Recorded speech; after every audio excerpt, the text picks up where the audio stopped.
Hello friends, તડકે સુકાવ્યા વગર એકદમ નવી સ્ટાઇલમાં ટેસ્ટી મોરબ્બો બનાવવા માટે આપણે કેરી લઈ લેવાની છે અને છાલ કાઢીને આવી રીતે ઝીણી કટકી કરી લેવાની છે અને ઝીણી કટકી કરવાની. હવે આપણે લોટ છાળવાની ચાળણી લઈ લેવાની છે. એમાં આપણે આ બધી કેરી એમાં નાખી દેવાની છે. પાણી ગરમ થવા મેં મૂકી દીધું છે.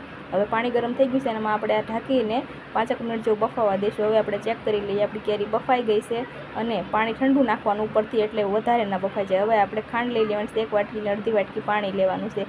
હવે તજ અને એળસી અને લવિંગ નાખવાના છે. એનાથી સારો એવો ટેસ્ટ આવશે. અને ચપટી ભરીને ફૂડ કલર નાખવાનો અને એને ઉકળવા દેવાનું છે. આ રીતના એને ઉકળવા દેવાનું અને ઘાટી ચાસણી થઈ જાય ત્યાં સુધી આપણે એને ઉકળવા દેવાનું છે. હવે આ જે બાફેલી કેરી છે ને એ આપણે એમાં નાખી દેવાની છે. ને હવે આપણે જેટલી થોડીક કેરી કાચી જેટલી હતી ને એ હવે આમાં પાકી જશે ચાસણીમાં. હવે 5-10 મિનિટ જેવું તમે આને આ રીતના ઉકળવા દેશો. અને હવે આપણે આને ગેસની ફ્લેમ બંધ કરી દઈશું. અને જોઈ શકો છો કેટલી સરસ એવો મોરબ્બો આપણો તૈયાર થઈ ગયો છે. અને આને તમે ફ્રીજમાં રાખો ને એટલે એટલો ટેસ્ટી અને ખાવાની મજા આવશે.